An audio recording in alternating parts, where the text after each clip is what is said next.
Hello students, good morning. कल तक के वीडियो में पढ़ने रासायनिक नियंत्रण के बारे में पढ़ रहे थे।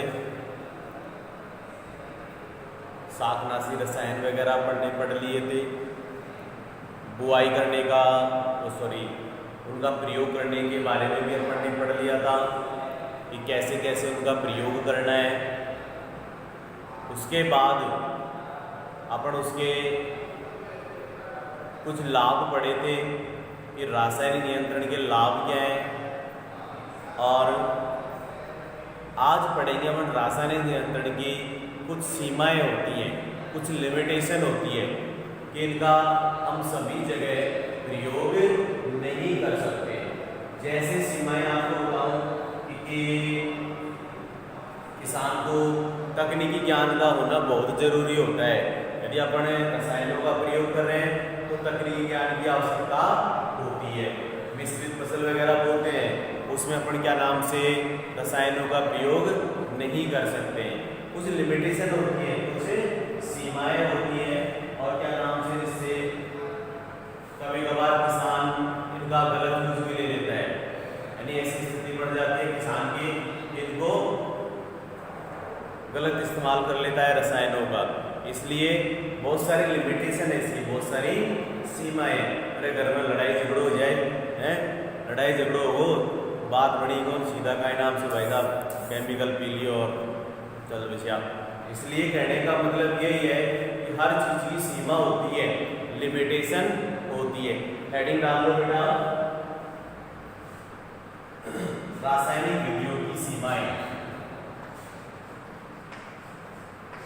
रासायनिक विधियों की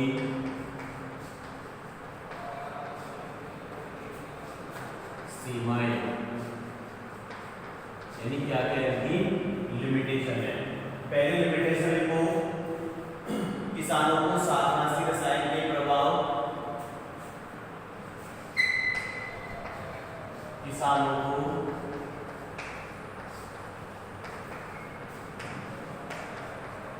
शाकनाशी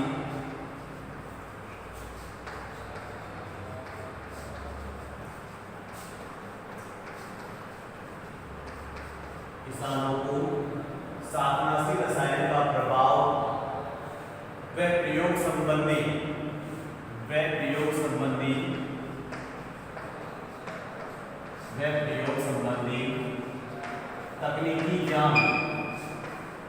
तकनीकी ज्ञान होना अति आवश्यक होता है। तकनीकी ज्ञान होना अति आवश्यक होता है।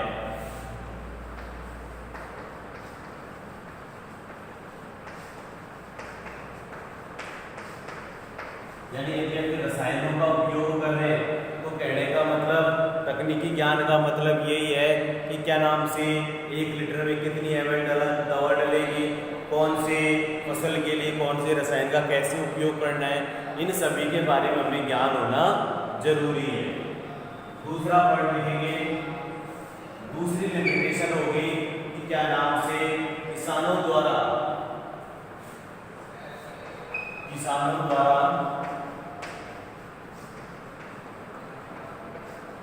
मिश्रित फसल अपनाने पर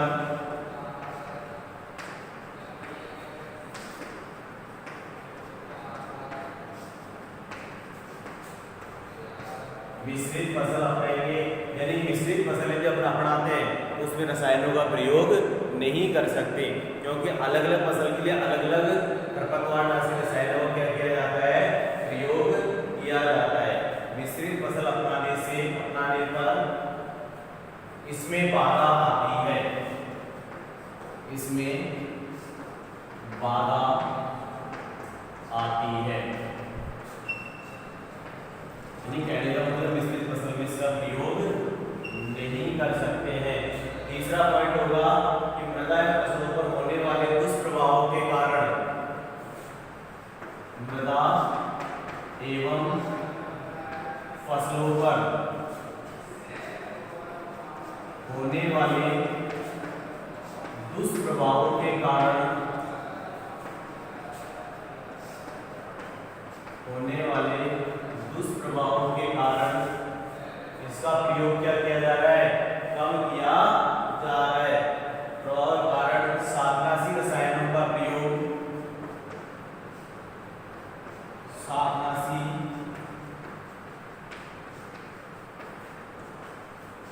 रसायनों का प्रयोग कम किया जा रहा है।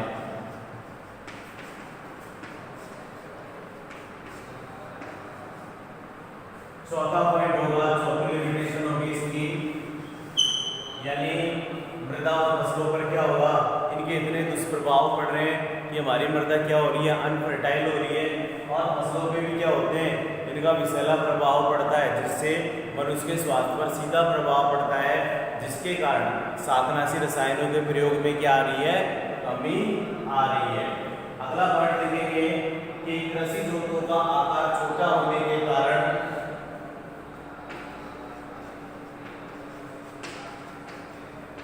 कृषि जोतों का आकार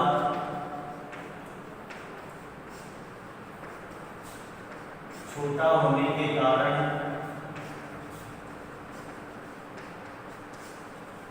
कृषि जोतों का आकार छोटा होने के कारण किसानों के द्वारा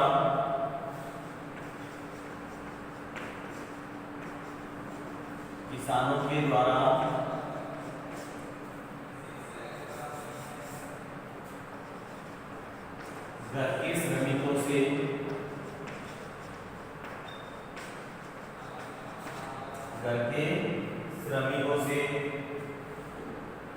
निराई गुड़ाई करवाकर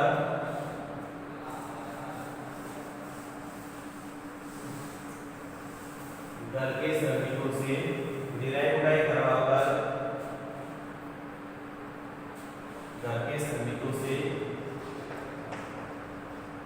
निराई गुड़ाई करवाकर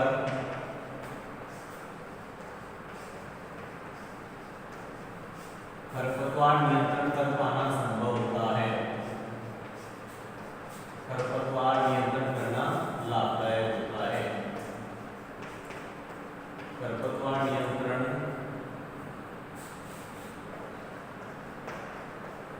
करना लाभदायक होता है।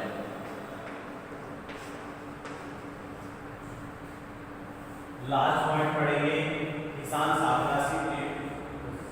शाकनाशी रसायनों का गलत प्रयोग करता है। किसान शाकनाशी रसायनों का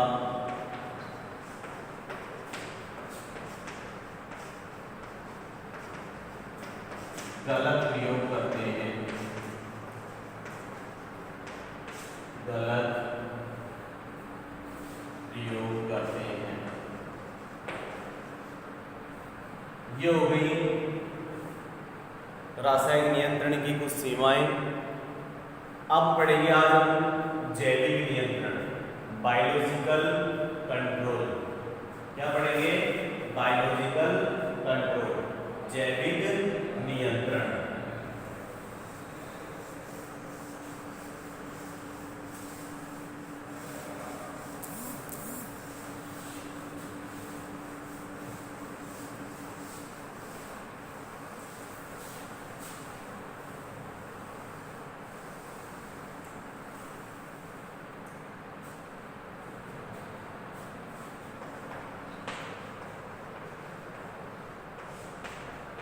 खरपतवारों का जैविक नियंत्रण कैसे करें? अब जैविक नियंत्रण होता क्या है? जैविक का मतलब क्या होता है? जीव। अब जीव चाहे परभक्षी हो, चाहे परजीवी हो, चाहे रोगाणु हो, यानी जैविक नियंत्रण परजीवियों, परभक्षियों व रोगाणुओं की वह क्रिया है जो दूसरे जीवों की संख्या को क्या कर देती है? कम कर देती है। वो क्या कहलाता है? जैविक नियंत्रण कहलाता है। नाम से पता चल रहा है, जैविक का मतलब जैव, कोई भी जीव हो, जैविक का मतलब जीव हो, चाहे कोई परजीवी हो, चाहे कोई परजीवी हो, चाहे कोई परभक्षी हो, चाहे कोई रोगाणु हो, इनके द्वारा यानी इन तीनों के द्वारा किसी दूसरे जीव को क्या कर दिया जाता हो, नष्ट कर दिया जाता हो या उनकी संख्या को कम कर दिया जाता हो, उसे क्या कहते हैं, जैविक नियंत्रण कहते हैं या बायोलॉजिकल कंट्रोल कहते हैं। लिखो इसमें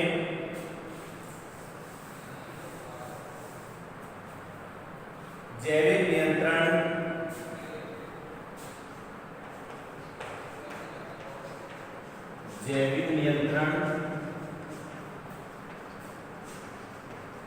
परजीवियों, परभक्षियों व रोगाणुओं की वह क्रिया है। जैविक नियंत्रण परभक्षियों, परजीवियों, परभक्षियों व यानी परजीवी और परभक्षियों व रोगाणुओं की वह क्रिया है, वह रोगाणुओं की वह क्रिया है जिसमें जो दूसरे जीवों की संख्या को कम कर देती है, जो दूसरे जीवों की संख्या को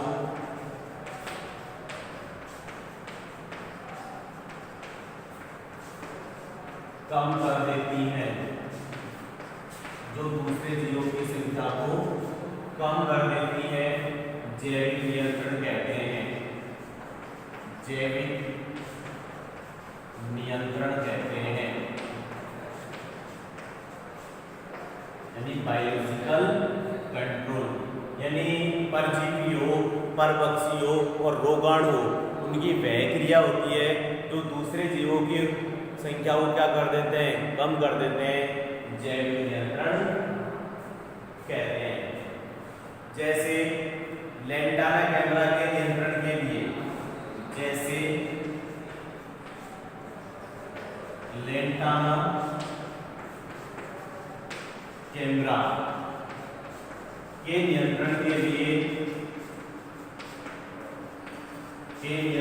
लिए प्रोसिडोसिमा लेंटाना यानी प्रोसिडोसिमा लेंटाना का प्रयोग किया गया। जो प्रोसिडोसिमा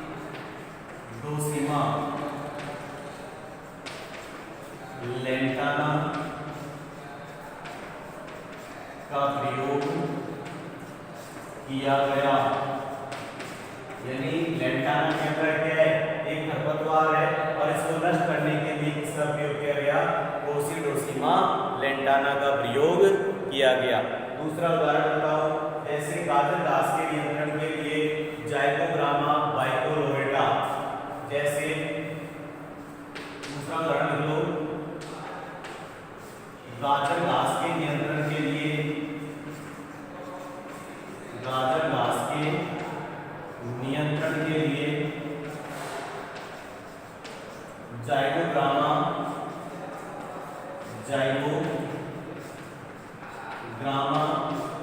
बाइकोलोरेटा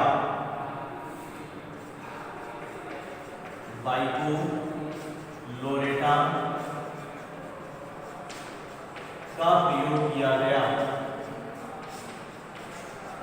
बाइकोलोरेटा का प्रयोग किया गया।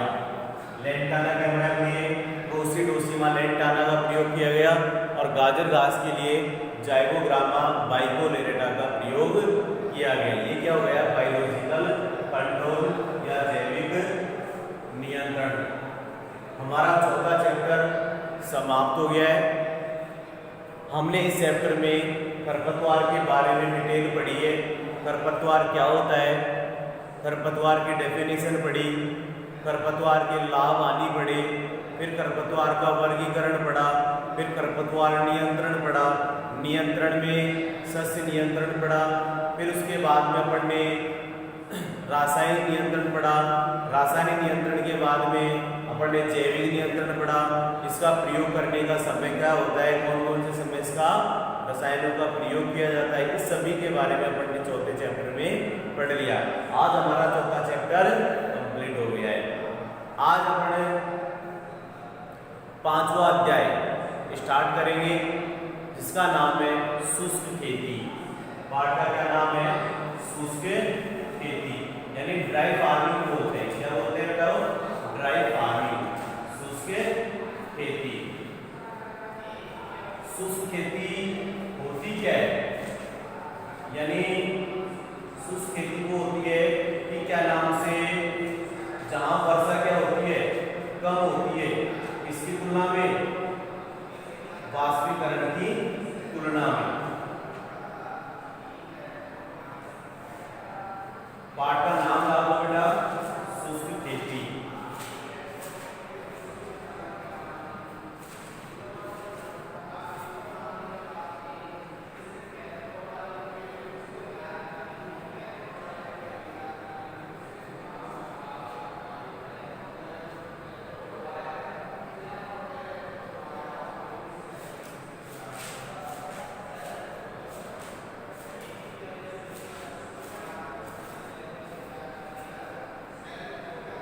पांचवा लेसन पढ़ेंगे अपन, शुष्क खेती होती क्या चीज है? लेसन का नाम डाल दो, शुष्क कृषि परिभाषा महत्व एवं भविष्य। शुष्क कृषि होता क्या है? शुष्क एवं अर्धशुष्क क्षेत्र जहां पर वाष्पीकरण की जो मात्रा होती है वो प्राप्त जल की मात्रा से क्या होती है? अधिक होती है। यानी शुष्क क्षेत्र है या कोई अर्धशुष्क क्षेत्र है जहाँ पे जो प्राप्त जल की मात्रा है वो किसकी तुलना में? वाष्पीकरण की मात्रा की तुलना में क्या होती है? अधिक होती है। तथा वहाँ पे किसका अभाव होता है? सिंचाई का अभाव होता है। उस स्थिति में जो खेती की जाती है उसे क्या कहते हैं? शुष्क खेती कहते हैं। चैप्टर का नाम डालो बेटा,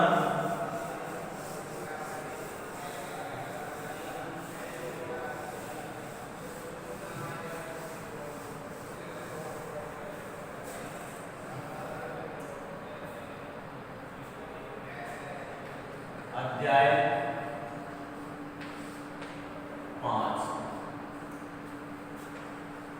शुष्क कृषि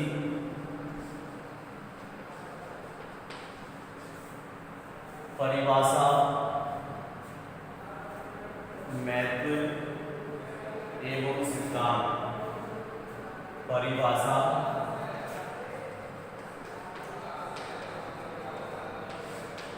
महत्व एवं सिद्धांत।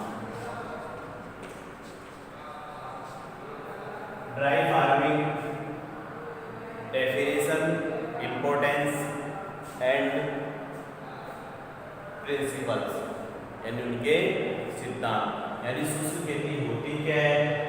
यानी कोई भी शुष्क एवं अर्धशुष्क क्षेत्र है, यानी कोई भी सूखा क्षेत्र है या कोई अर्धशुष्क क्षेत्र है जहाँ पे प्राप्त जल की मात्रा से वाष्पीकरण की मात्रा क्या होती हो? अधिक होती हो और सिंचाई का अभाव होता हो। उस स्थिति में जो खेती की जाती है उसे क्या कहते हैं? शुष्क खेती कहते हैं। डेफिनेशन लिख लो बेटा, शुष्क कृषि या शुष्क खेती की। शुष्क खेती लिखो इसके बारे में, शुष्क व अर्धशुष्क वाले क्षेत्र, शुष्क व अर्धशुष्क वाले क्षेत्र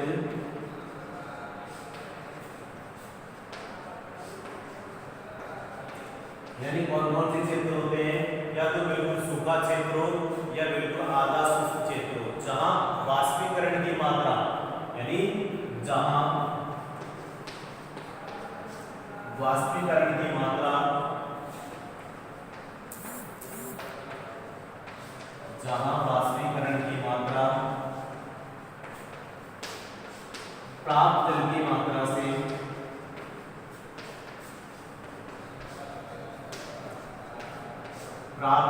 मात्रा से अधिक होता है, अधिक होती है प्राप्त जल की मात्रा से अधिक होती है और सिंचाई का अभाव होता है और सिंचाई का अभाव होता है, उस स्थिति में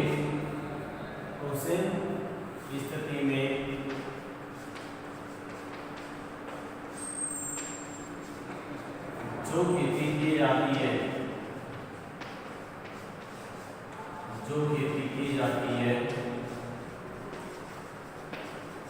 उसे शुष्क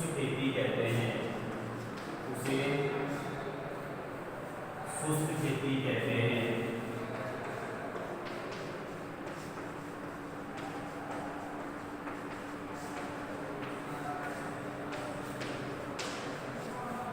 यानी कोई शुष्क क्षेत्र है, अर्ध शुष्क क्षेत्र है, वहाँ पे वाष्पीकरण की मात्रा प्राप्त जल की मात्रा से क्या होती हो, अधिक होती हो, और सिंचाई का जल का अभाव होता हो, उस स्थिति में जो खेती की जाती है उसे क्या कहते हैं, शुष्क खेती कहते हैं।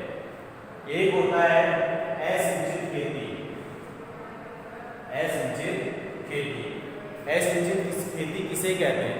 या तो कोई आर्द्र वाला क्षेत्र हो या अर्ध आर्द्र वाला क्षेत्र हो, जहाँ बिना सिंचाई के जो खेती की जाती है, यानी जो फसल का उत्पादन किया जाता है, उसे क्या कहते हैं, असिंचित खेती कहते हैं। असिंचित का मतलब होता है बिना सिंचाई के जो फसल का उत्पादन लिया जाता हो, उसे क्या कहते हैं, असिंचित खेती कहते हैं। इसकी डेफिनेशन लिख लो, असिंचित खेती।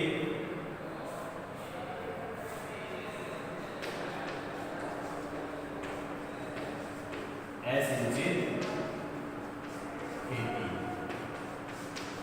देखो इसके बारे में, आर्द्र एवं अर्ध आर्द्र वाले क्षेत्रों में, अर्ध आर्द्र वाले क्षेत्रों में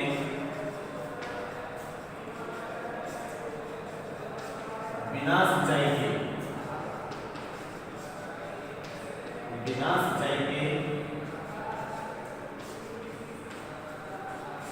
यानी आर्द्र एवं अर्ध आर्द्र क्षेत्र में बिना सिंचाई के फसल उत्पादन किया जाता है,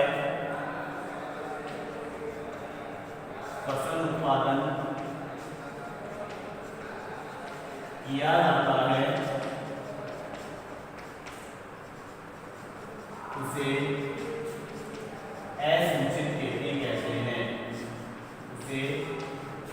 असिंचित खेती कहते हैं। यानी इसको बहुत ज्यादा आर्द्र वाला क्षेत्र हो और अर्ध आर्द्र वाला क्षेत्र हो, वहाँ बिना सिंचाई के जो फसल का उत्पादन किया जाता है, उसे क्या कहते हैं, असिंचित खेती कहते हैं। दोनों डेफिनेशन आगे समझ। अब ये पढ़ेंगे कि हमारे राजस्थान में किन परिस्थितियों के कारण शुष्क खेती को अपनाया जा रहा है। यानी राजस्थान में जो शुष्क खेती की जा रही है वो किन कारणों से की जा रही है? 3 कारणों से की जा रही है। एक तो मृदा संबंधी कारण, दूसरा जलवायु संबंधी कारण और तीसरा फसल संबंधी कारण। 3 कारणों के कारण हमारे राजस्थान में ड्राई फार्मिंग को या शुष्क खेती को क्या किया जा रहा है, अपनाया जा रहा है। अब जलवायु संबंधी कारण क्या है? यानी जलवायु संबंधी कारण क्या होता है कि हमारा जो 90% भाग है, यानी राजस्थान का जो 90% हमारे राज्य की जो वार्षिक वर्षा है उसका 90% भाग जून से मध्य सितंबर तक होता है। कब होता है? मध्य सितंबर होता है। और जो मानसून काल होता है वो 40 से 80 दिन का होता है।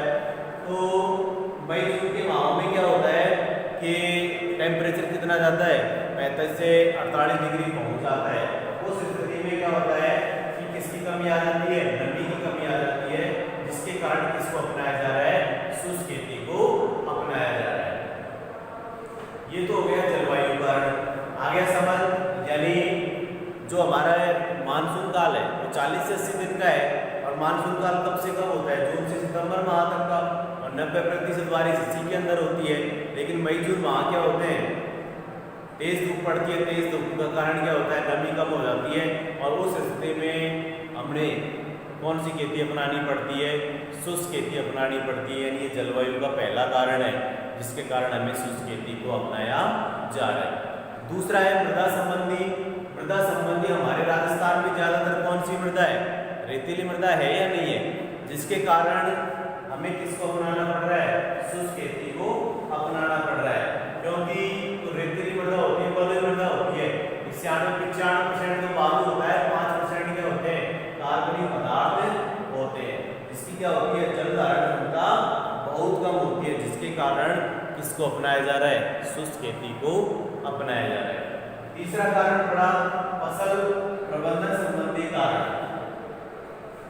यानी फसल प्रबंधन का ये होता है कि हमारे जो किसान होते हैं वो जानकारी के अभाव में ऐसी फसलों का चुनाव कर लेते हैं जो क्या नाम से लंबे समय में पककर तैयार होती हो, उनको अधिक पानी की आवश्यकता होती हो, जिसके कारण ऐसी फसलों का बुआई कर लेते हैं। और ऐसी स्थिति में हमें किसको अपनाना पड़ता है? शुष्क खेती को अपनाना पड़ता है। उनको ज्ञान नहीं रहता है कि कौन सी फसल कितने पानी में तैयार हो जाती है, कितने पानी में नहीं होती। इन 3 कारणों के कारण हमारे राजस्थान में शुष्क खेती को अपनाया जा रहा है। हेडिंग डालेंगे, राजस्थान में किन परिस्थितियों के कारण शुष्क खेती को अपनाया जा रहा है।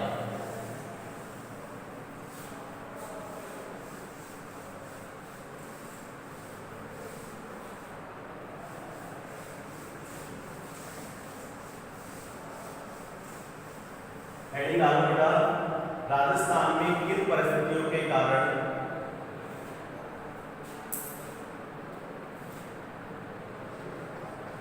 राजस्थान में किन परिस्थितियों के कारण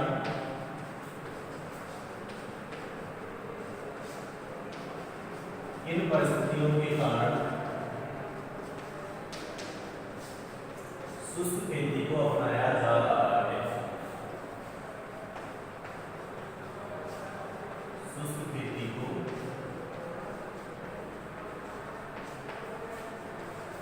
अपनाया जा रहा है। पहले बता दिए 3 कारणों के कारण हमारे राजस्थान में शुष्क खेती को अपनाया जा रहा है। पहला कारण तो जलवायु कारण बता दिया, दूसरा मृदा का कारण बता दिया और तीसरा फसल प्रबंधन का कारण बता दिया। पहला कारण पढ़ेगा अपन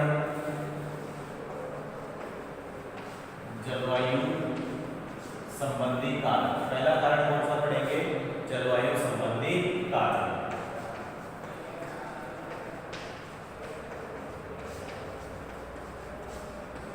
ये पहला कारण कौन सा है? जलवायु संबंधी कारण। लेकिन हमारे राज्य में कुल वार्षिक वर्षा का, हमारे राज्य में कुल वार्षिक वर्षा का 90% भाग मध्य जून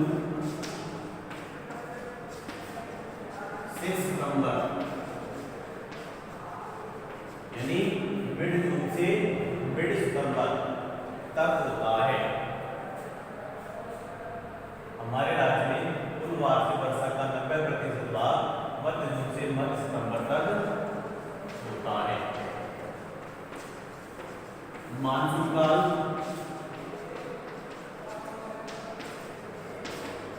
40 से 80 दिन का होता है। 40 से 80 दिन का होता है। कितने दिन का होता है? 40 से 80 दिन का मानसून होता है। शुष्क एवं अर्धशुष्क वाले क्षेत्रों में, यानी शुष्क एवं अर्धशुष्क वाले क्षेत्रों में, कौन से माह में? मई जून माह में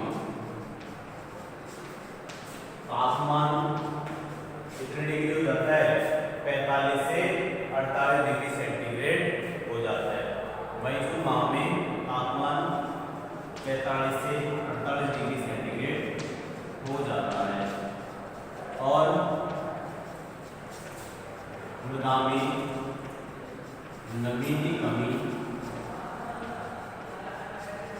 हो जाती है, जिसके कारण शुष्क खेती को अपनाया जाता है, जिसके कारण शुष्क खेती को अपनाया जाता है।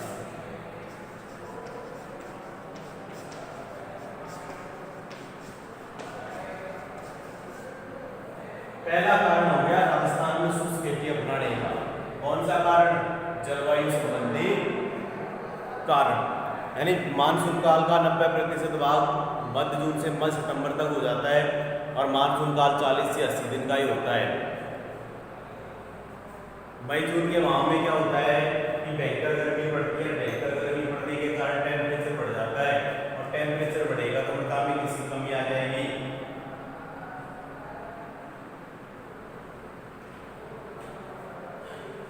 मृदा में किसी कमी आ जाएगी, नमी की कमी आ जाएगी, नमी कमी आ जाएगी। उस स्थिति में जो खेती करेंगे वो कौन सी खेती अपनाएंगे? ड्राई फार्मिंग, शुष्क खेती अपनाएंगे।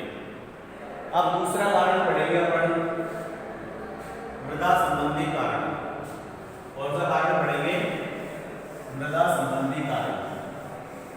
ज्यादातर हमारे राजस्थान में बलुई मृदा पाई जाती है और बलुई मृदा में क्या होता है कि 95% तो बालू होती है और 5% क्या होते हैं? कार्बनिक पदार्थ होते हैं, जिससे इन मृदाओं की उर्वरा शक्ति क्या होती है? कम होती है और इन मृदाओं की जो जल धारण क्षमता होती है वो भी क्या होती है? कम होती है। जल धारण क्षमता कम होगी, नमी नीचे चली जाएगी, तो जिसके कारण क्या होगा? नमी की कमी आएगी और उस स्थिति में कौन सी खेती को अपनाया जाएगा? शुष्क खेती को अपनाया जाता है। देख लो बेटा, दूसरा मृदा संबंधी कारण, मृदा संबंधी कारण। ये लिखो इसके बारे में। हमारे राज्य के सर्वाधिक क्षेत्रफल में, राज्य के सर्वाधिक क्षेत्रफल में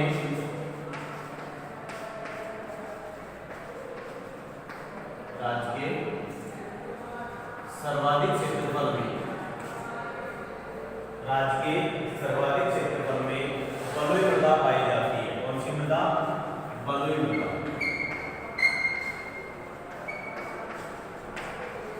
बलुई मृदा पाई जाती है। कौन सी मृदा पाई जाती है? बलुई मृदा पाई जाती है। इन मृदाओं की उर्वरा शक्ति, इन मृदाओं की उर्वरा शक्ति कम होती है। इन मृदाओं की उर्वरा शक्ति क्या होती है? कम होती है। क्यों होती है? इनमें कार्बनिक पदार्थ की मात्रा, इनमें 95% बालू व 5% कार्बनिक पदार्थ। कितने प्रतिशत? 5% कार्बनिक पदार्थ की मात्रा होती है। कार्बनिक पदार्थ की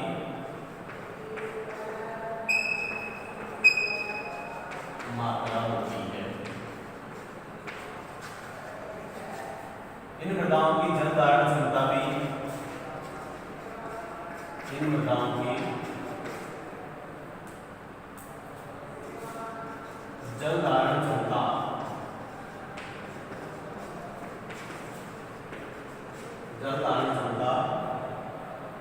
कम होती है। यदि जल धारण क्षमता कम होगी तो जल कहाँ चले जाता है? नीचे वाले क्षेत्रों में चला जाता है और किसकी कमी हो जाती है? पानी की कमी हो जाती है। जल धारण क्षमता कम होती है, जिसके कारण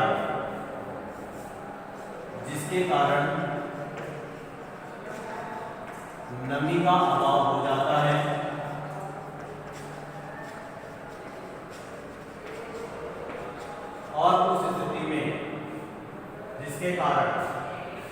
का अभाव हो जाता है, जिसके कारण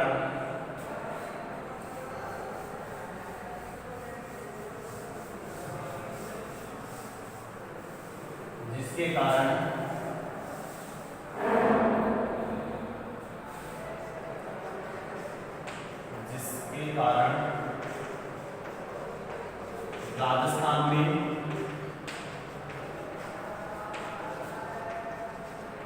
शुष्क खेती को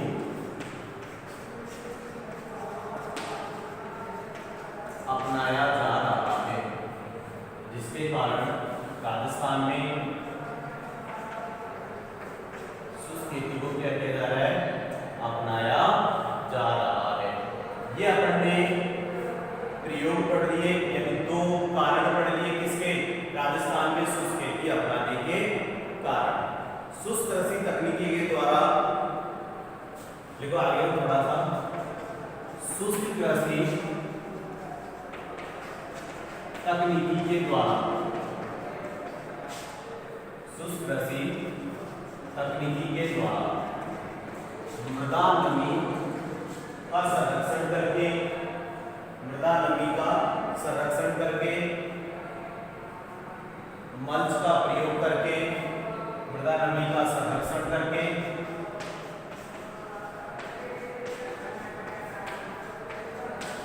मल्च का प्रयोग करके, मल्च का प्रयोग करके, मल्च का प्रयोग करके, कार्बनिक खादों का प्रयोग करके, मल्च का प्रयोग करके, कार्बनिक खादों का प्रयोग करके,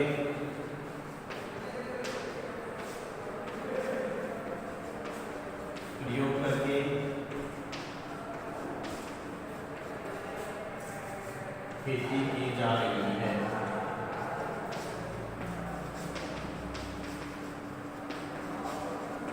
ये हुए दो कारण, राजस्थान में शुष्क खेती अपनाने के दो कारण। पहला पढ़ लिया जलवायु संबंधी कारण और दूसरा पढ़ लिया अपन ने मृदा संबंधी कारण।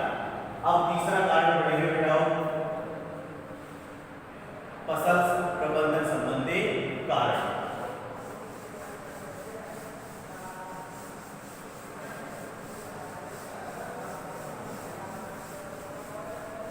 तीसरा कारण देख लो,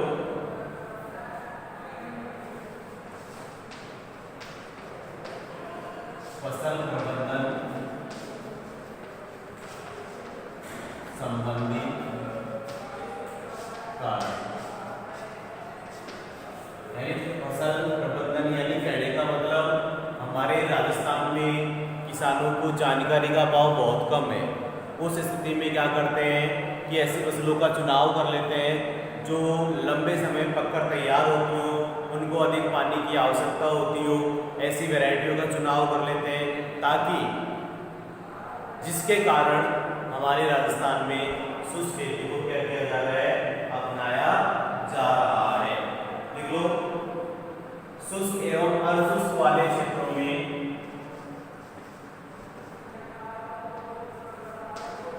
शुष्क एवं अर्धशुष्क वाले क्षेत्रों में,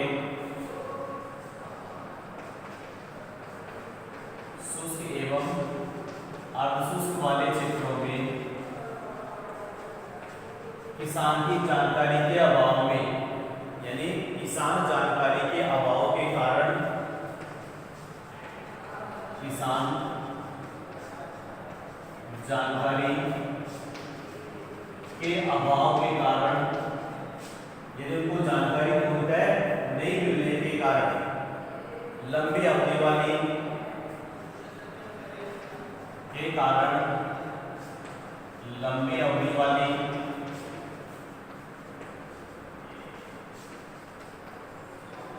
अधिक पानी चाहने वाली, अधिक पानी चाहने वाली, अधिक लंबी अवधि वाली और अधिक पानी चाहने वाली फसलों की खेती कर रहा है, चाहने वाली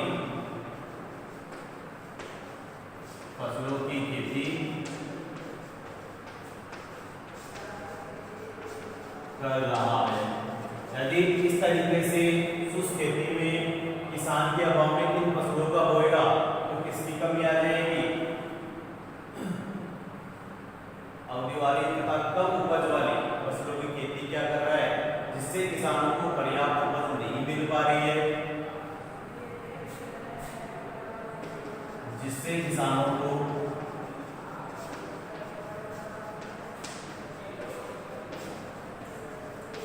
पर्याप्त उपज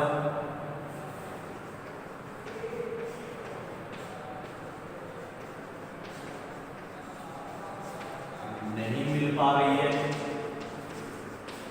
यानी कहने का मतलब क्या होता है, अधिक पानी जाने वाले और लंबी अवधि वाले जब इनको पानी नहीं मिलेगा तो उस स्थिति में क्या आ जाएगी, उपज में क्या आ जाएगी, कमी आ जाएगी। हमें जो उपज मिलना चाहिए वो उपज नहीं मिल पा रहा है, इसलिए किसानों को यह अवगत कराना चाहिए। इसलिए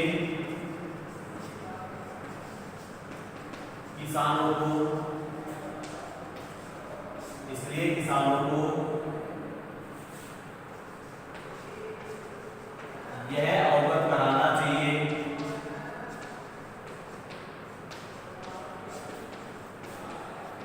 अवगत कराना चाहिए कि कम जलवायु वाली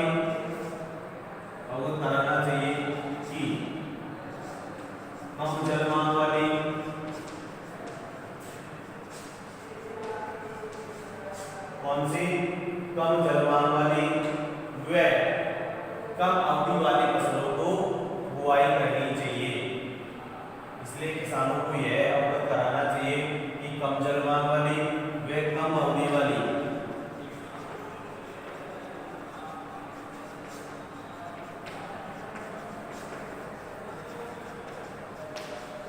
फसलों की बुआई करनी चाहिए।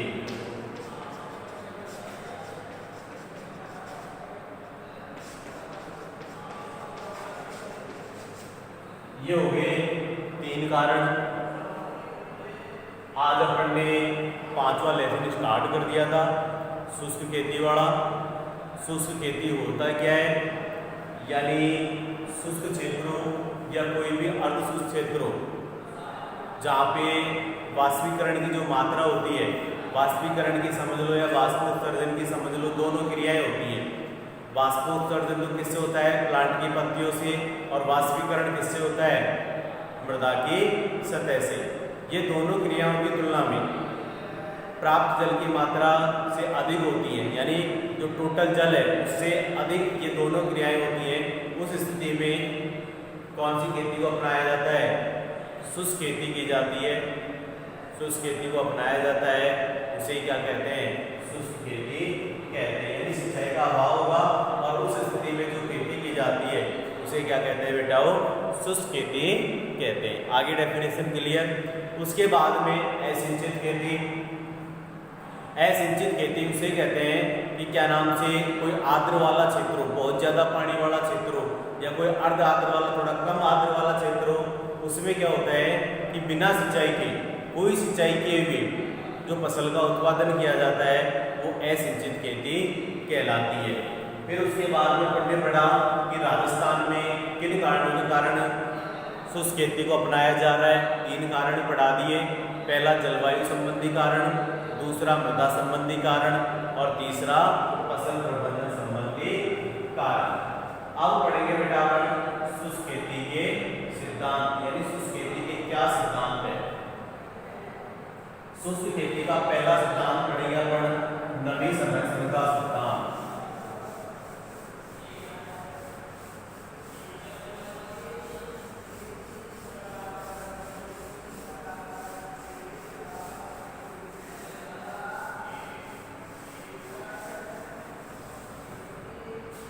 टॉपिक डाल लो, शुष्क खेती के सिद्धांत, प्रिंसिपल्स ऑफ ड्राई फार्मिंग।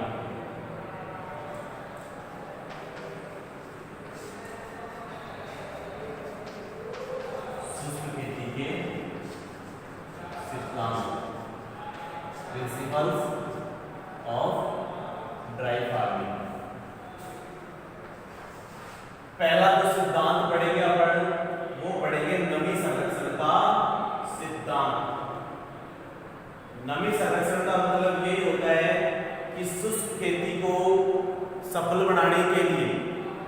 या अच्छी प्रकार से अपनाने के लिए या सफलता के लिए वर्षा की प्रत्येक बूंद का क्या करना है, हमें संरक्षण करना है।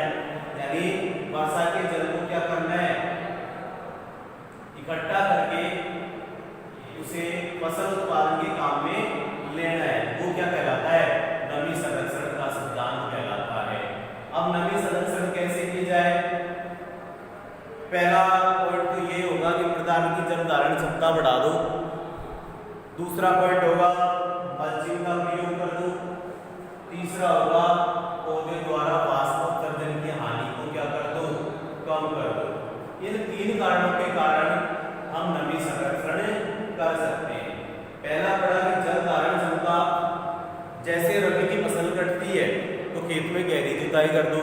गहरी जुताई करने से क्या होगा, जैसे बारिश होगी और जैसे ही बारिश होगी यदि अपन खेत की जुताई नहीं करेंगे तो पानी बह के एक स्थान से दूसरे स्थान पे चला जाता है।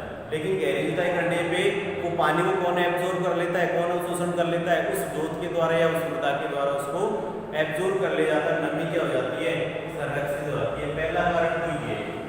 दूसरा कारण होगा मल्च का प्रयोग कर दो। मृदा की सतह से क्या होती है, वाष्पीकरण होता है और उसको रोकने के लिए क्या करेंगे, कोई जैसे घास फूस वगैरह है, फसल के अवशेष है, डंठल वगैरह है, वो मृदा की सतह पर डाल देते हैं ताकि वाष्पीकरण की क्रिया क्या हो जाएगी, बंद हो जाएगी और नमी रुक जाएगी। कहने का मतलब मृदा के अंदर जल रुक जाएगा। तीसरा कारण पड़ेंगे पौधे द्वारा वाष्प उत्सर्जन की हानि को कम कर दो। यानी जो प्लांट वाष्प उत्सर्जन की क्रिया करते हैं उसको रोकने के लिए ऐसे रसायनों का छिड़काव कर दो ताकि वाष्प उत्सर्जन की दर क्या हो जाए, प्लांट के अंदर कम हो जाए। पहला सिद्धांत पढ़ेंगे बेटा नमी संरक्षण का सिद्धांत। नमी संरक्षण का सिद्धांत, इसके बारे में देखेंगे। शुष्क कृषि की सफलता के लिए, इसकी सफलता के लिए शुष्क कृषि देखो, शुष्क कृषि की सफलता के लिए, शुष्क कृषि की सफलता के लिए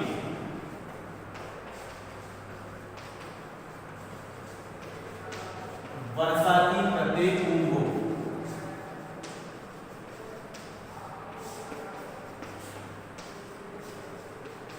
वर्षा की प्रत्येक बूंद को वर्षा की क्या करनी है, प्रत्येक बूंद को मृदा में संरक्षण व फसल उत्पादन में उसका पूर्ण उपयोग किया जा सके। प्रत्येक बूंद का मृदा में संरक्षण करके फसल उत्पादन के लिए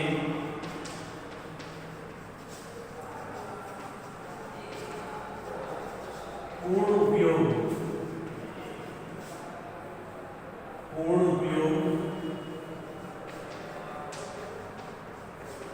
किया जा सके। यानी शुष्क कृषि की सफलता के लिए वर्षा की प्रत्येक बूंद का मृदा में संरक्षण करो और संरक्षण करने के बाद फसल उत्पादन के लिए उसका पूर्ण रूप से उपयोग किया जा सके। इस हेतु निम्न उपाय अपना सकते हैं। यानी इसको जल को संरक्षण करने के लिए, इसके लिए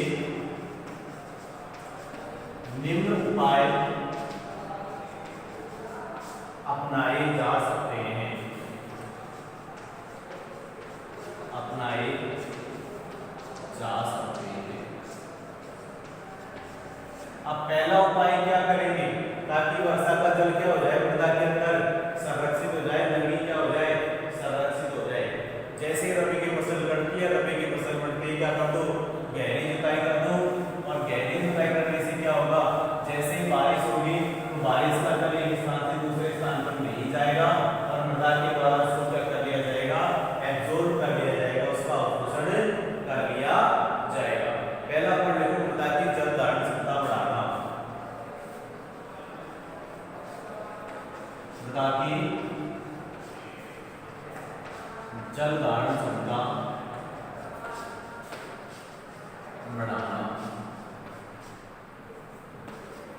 यानी मृदा की जल धारण क्षमता बढ़ा देंगे तो क्या करेंगे, देखो इसके बारे में, रबी की फसल करते ही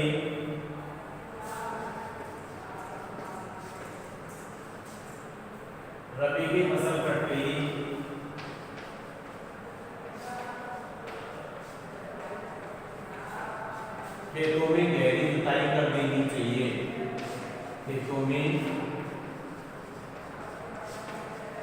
गहरी जुताई कर देनी चाहिए। यानी जैसे रबी की फसल कटती है तो खेतों में क्या कर देनी चाहिए, गहरी जुताई कर देनी चाहिए, जिससे क्या होगा, तथा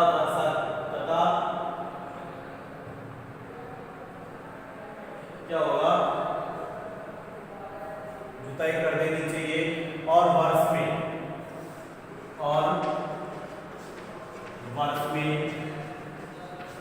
एक बार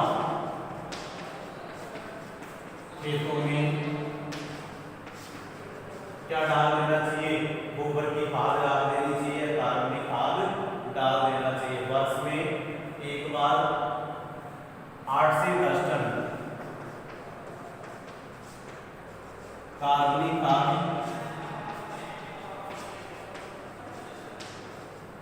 प्रति हेक्टेयर की दर से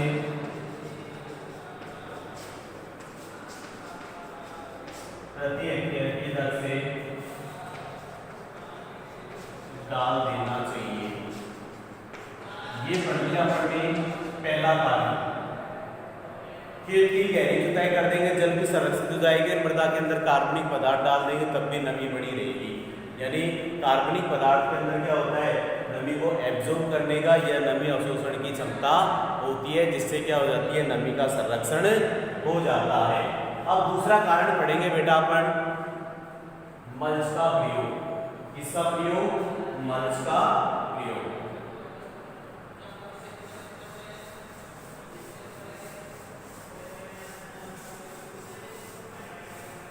दूसरा पढ़ लो, मल्च का प्रयोग।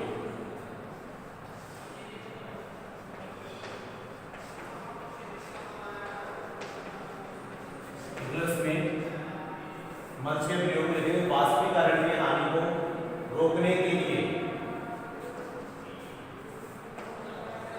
मृदा की सतह से वाष्पीकरण की हानि को रोकने के लिए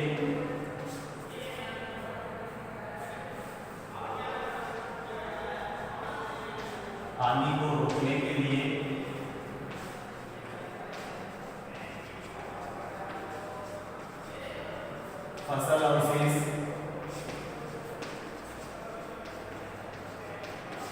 व घास फूस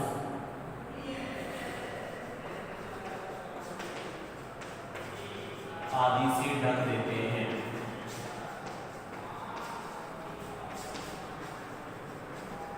यदि ये काम कर देंगे तो मृदा के अंदर क्या हो जाएगा, नमी संरक्षित हो जाएगी। ढक देना चाहिए, इस क्रिया को ही मल्चिंग कहते हैं।